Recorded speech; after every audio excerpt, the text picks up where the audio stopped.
একজন মানুষ কতটা ব্যস্ত হইলে মাত্র আধা ঘন্টার মধ্যে রেডি হইতে পারে। তাই দূরপথের এই যাত্রায় কিন্তু মোর অনেক কিছু দরকারি জিনিস যেগুলো আমি আধা ঘন্টার মধ্যে রেডি হইতে যাইয়ে কিন্তু মিস করছি, মানে এক কথায় ভুলে ধুয়ে গেছি। তো এই আধা ঘন্টার সময়ের মধ্যে কাপড় চোপড়গুলো গুছাইতে যাইয়ে কিন্তু গড়দুয়ার ওরমের গুছাইতে পারিনি। এক কথায় যেটা যে অবস্থায় আসছিল সেই অবস্থায় রাখিয়ে কিন্তু আমি চলে যেতে বাধ্য হয়েছি, কারণ সময় কিন্তু মোরাতে মাত্র আধা ঘন্টায় আসছিল, আবার যাইতে কিন্তু সময় লাগবে। মোট কথা এককালে লাস্টের যে গাড়ি সেই গাড়িটা কিন্তু আমি পাইছিলাম 12টায় গাড়ি, আর মোরা আইসি এককালে 12টা 1 মিনিটে। মোট কথা আর 2-3 মিনিট দেরি হইলে কিন্তু বাস মগত হয়ে একালে চলে যেতে বুঝছেন। তাই যদিও নাইট জার্নি করতে কিন্তু মোর দ্বারা ভীষণ রকমের ভালো লাগে। হেডফোনে কিন্তু এখন বর্তমানে কিন্তু আসি মোরা হয়েছে পদ্মা সেতু ব্রিজের উপরে।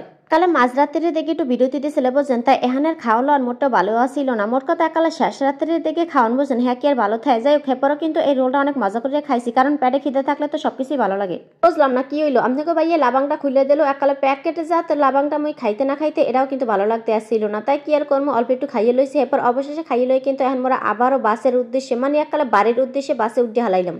মুই উঠলে কি হয়েছে, মোর মাইয়ে পোলা হ্যাঁ দিয়ে থুয়ে যাইতে লাগছি, এত সম্ভব না। হেপর কিন্তু হ্যাগরে উড়াইয়ে লইলাম। আর এইটা আসছিল কিন্তু ফজরের আজানের পরের ভিডিও, মানে এককালে ফজর আজানের পর গ্রামের কি সুন্দর একটা দৃশ্য দেখেন, একটু একটু আলো হইতে আসছিল মাত্র।